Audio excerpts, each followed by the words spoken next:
Donc l'exploitation GAEC P2MN, GAEC a 4 associés, mon père, mon frère, un voisin et moi-même. Nous avons 1 100 000 litres de lait en contrat avec Bresseur et 250 hectares de culture, 200 hectares de céréales et 50 hectares de prairies. Les 200 hectares de céréales sont répartis en 90 hectares de maïs, 80 hectares de blé, 10 d'orge et 10 de colza et 10 hectares de luzerne. Donc nous sommes en race Primostein, on produit environ 10 800 litres de lait par vache et par an, 33 de TP et 40 de TB. Et on livre à la laiterie de Bresseur qui est dans le groupe Bongrain. Donc on produit Bresse Bleu, Apérivray, Carré Frais. Donc on a une partie des vaches qui sont en air paillé. Donc là c'est le lot des fortes laitières. Donc là aujourd'hui il fait encore beau, malgré la date, c'est encore sain, donc elles vont encore au pré. Donc là c'est le lot essentiellement des fortes laitières, donc c'est toutes les vaches qui viennent de Vélé, plus des vaches qui font beaucoup de lait. Et c'est pour ça qu'elles sont en air paillé pour un meilleur confort vu leur production. Donc on maintient à faire de l'eau parce que le lot des fraîches Vélé, c'est l'eau qui est le plus dur, qui a besoin de plus de surveillance. Donc quand il n'y a que 30 vaches, parce qu'on a à peu près 120 vaches à la traite aujourd'hui, et si on fait un lot de 30 vaches, c'est plus facile à surveiller 30 vaches toutes seules que 30 vaches dans 120.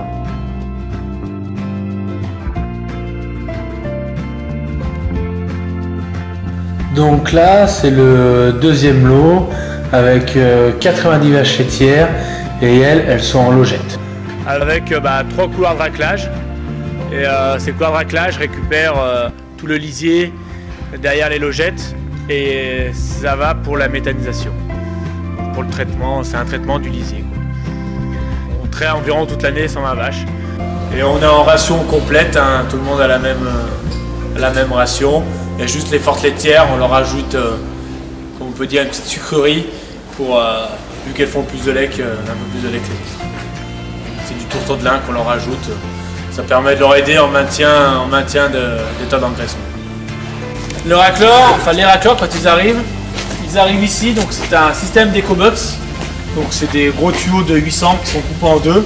Et ensuite on a une pompe, donc c'est du digestat, hein, on expliquera après, mais on récupère le digestat et ça nous permet de pousser l'EcoBox pour pousser la matière à l'intérieur des EcoBox et qui tombe dans la préfausse qu'on verra juste après. Ça se fait tout, les racleurs se passent tout automatiquement et après on a juste la gestion de la poussée avec la pompe qu'on fait ça matin et soir.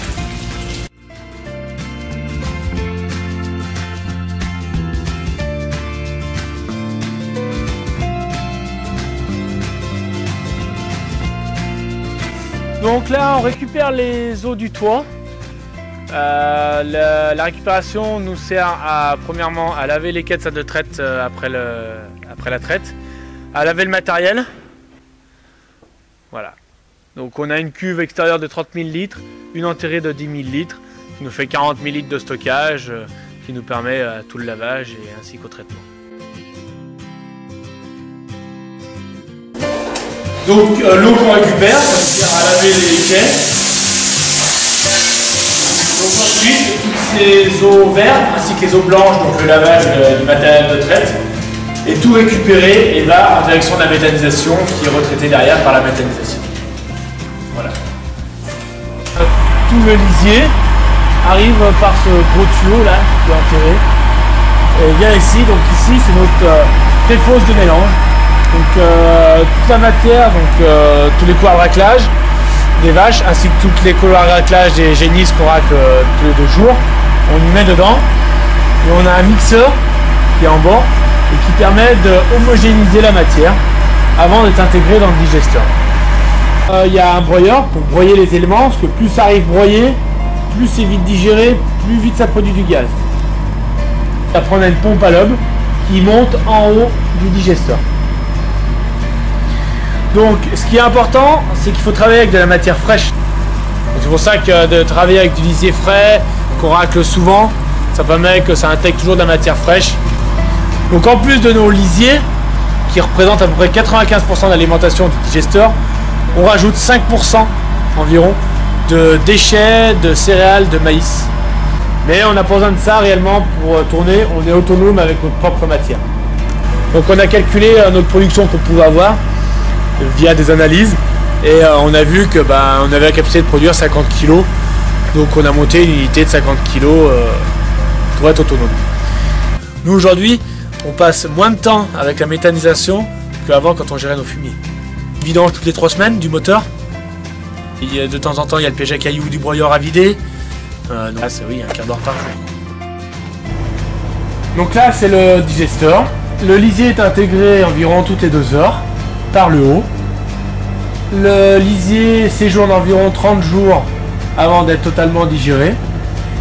Et le lisier qui passe sous forme de digesteur une fois digéré est plus lourd, donc va en fond de digesteur et il remonte par le tuyau noir naturellement et ensuite tombe dans la fosse à stockage du digesteur.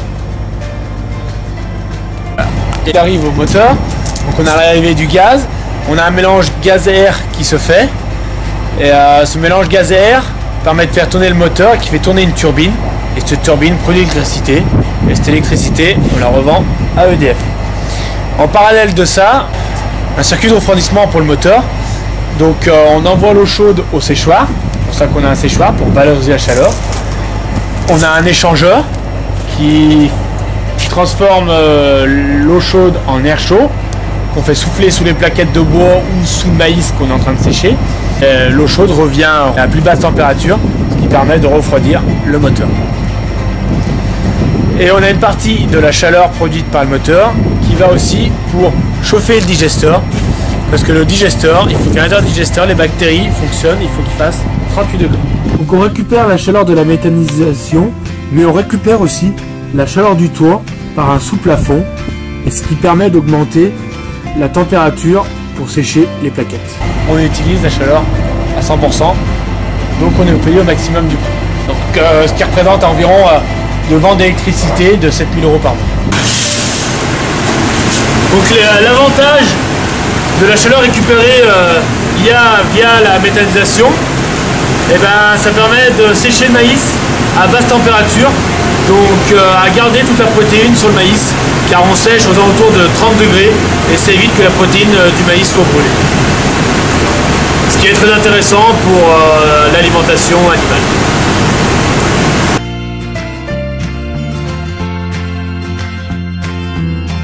On charge la tonne à lisier par le dessus et il faut environ 2 minutes pour remplir 14 mètres cubes.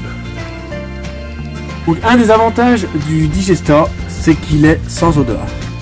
L'azote du lisier, suite à sa digestion, devient un azote ammoniacal qui est directement assimilable par les plantes et ce qui permet aussi de faire des économies d'engrais. Et c'est pour ça qu'on les pend directement au sol.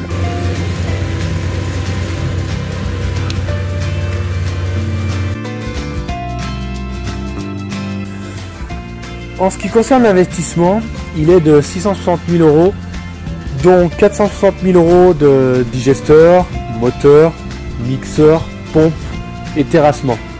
Ensuite, il y a 80 000 € de fosse de stockage à digesteur, 80 000 € de séchoir et 40 000 € de tonne à lisier.